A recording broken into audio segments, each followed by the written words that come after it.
Episode ৫-এর প্রথমে আমরা শিয়ানকে দেখতে পাই যে কিনা ফায়ারওয়ার্কস দেখার পর লুকিয়ে বাসায় প্রবেশ করে আর ঘরে আসতেই সে নিজের রুমে এসে ডেস্কে বসে পড়ে।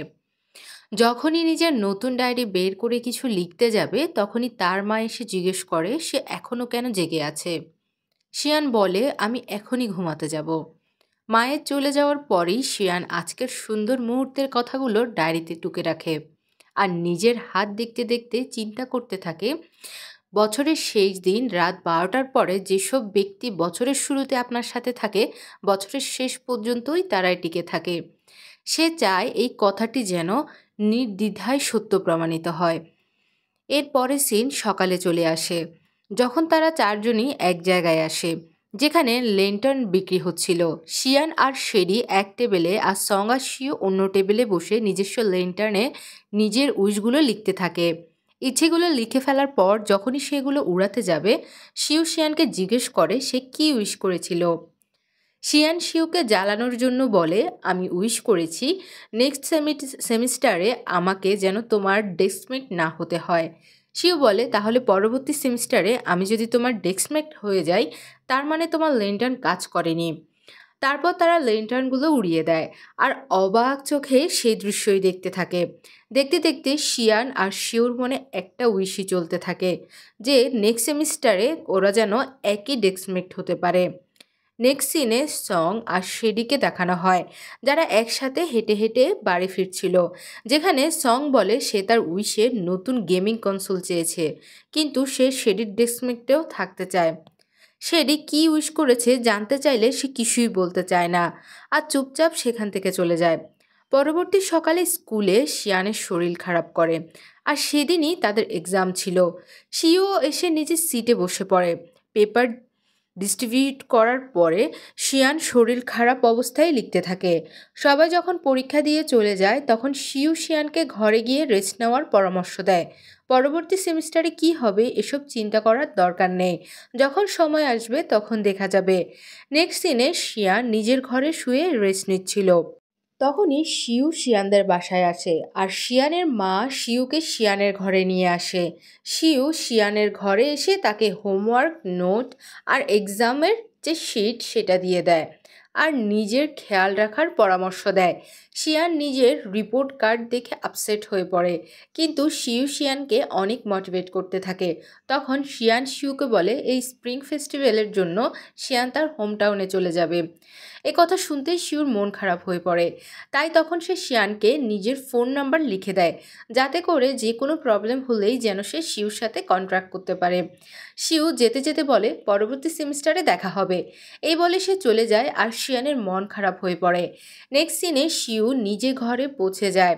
সে তার মায়ের সাথে শিয়ানের বিষয়ে কথা বলতে থাকে, তাকে এটাও জানায় যে স্প্রিং ফেস্টিভ্যালের জন্য এখান থেকে তারা চলে যাচ্ছে।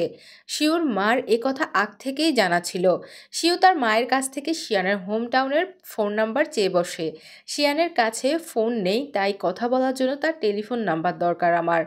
শিউর মা শিউকে সন্দেহের চোখে দেখতে থাকে আর জিজ্ঞেস করে তুমি যেই ছেলে কারোর সাথে এক শব্দও কথা বলতে রাজি না, সে এই মেয়ের সাথে কথা বলতে চায় কেন? শিউ আমতা আমতা করে অপ্রস্তুত অবস্থায় একটি মিথ্যে কথা বলে। সে বলে শেরি তার ফোন নাম্বার চেয়েছিল, আমি ফোন নাম্বার নিয়েই তাকে দিয়ে দিব। শিউর এই কথা বলে তাড়াহুড়া করে তার রুমে চলে যায় কিন্তু তার মা তার দিকে সন্দেহের চোখেই তাকিয়ে থাকে। নেক্সট সিনে শিয়ান ফেস্টিভ্যাল সেলিব্রেট করার জন্য নিজের হোম টাউনে চলে আসে। সেখানে সে বিকংয়ের সাথে ডেকোরেশনের কাজে সাহায্য করতে থাকে আর বিকং তখনই শিয়ানকে তার ফার্স্ট সেমিস্টারের এক্সপিরিয়েন্সের কথা জিজ্ঞেস করে।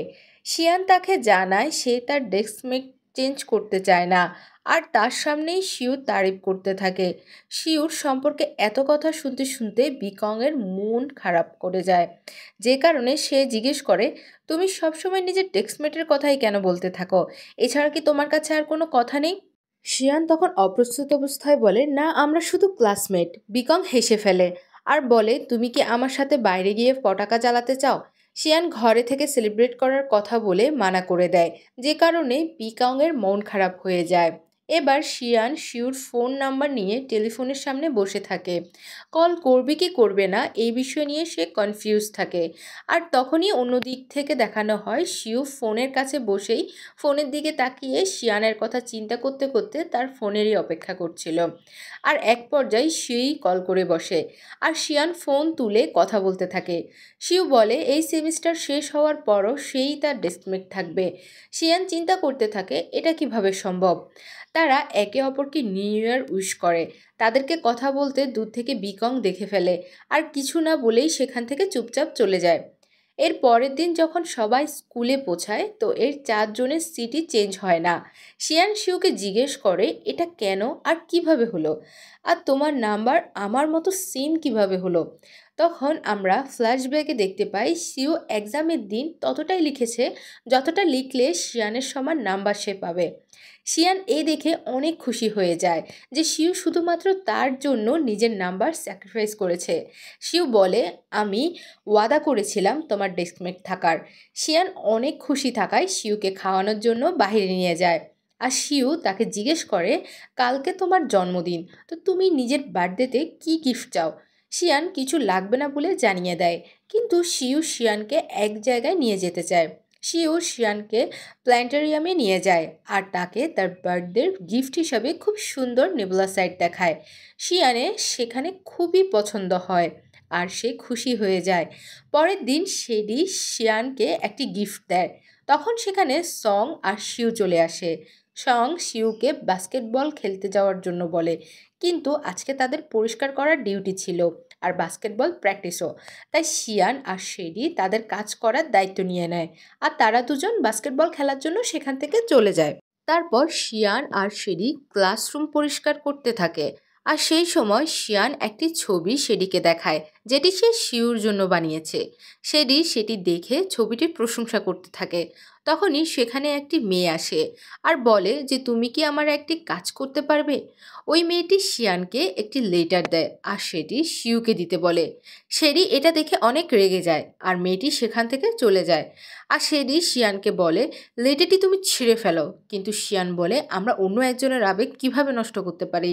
শেডি শিয়ানকে বলে তুমি চিঠিটি এক্ষুনি ছিঁড়ে ফেলো, নয়তো একটা অন্য মেয়ে তার সামনে পেছনে ঘুরতে থাকবে। কিন্তু শিয়ান সেটি মানা করে দেয় আর শেডির উপর চিল্লাতে থাকে। সেটির অনেক খারাপ লাগে এই ভেবে যে তার ফ্রেন্ড তার কথা রাখলো না। শিয়ান লেটারটি নিয়ে নিজের কাছে রেখে দেয় আর ফেরার সময় শিউকে বলে এখন থেকে আমরা একসাথে বাড়ি ফিরবো না, নয়তো মানুষ আমাদেরকে ভুল বুঝবে। নেক্সট সিনে শিয়ান নিজের রুমে গিয়ে ওই মেয়েটির দেওয়া চিঠিটি ঠিক করে রেখে দেয়। পরের দিন সকালে গিয়ে চিঠিটি শিউর ডেস্কে রেখে চলে যায়। শেডি স্কুলে শিয়ানকে অ্যাভয়েড করতে থাকে আর শিয়ানের সাথে কোনো কথাই বলে না। আর লাঞ্চ টাইমে ও শিয়ানকে রেখে অন্য একজনের সাথে চলে যায়। পরের দিন ফিটনেস ট্রেনিংয়ের সময় শেডি অন্য একজনের সাথে টিম আপ করে নেয়। শিয়ান ও অন্য একজনের সাথে টিম আপ করে নেয়। শিউ শিয়ানের সাথে টিম আপ করতে চেয়েছিল, তাই সে শিয়ানকে অন্য ছেলের সাথে দেখে আপসেট হয়ে পড়ে।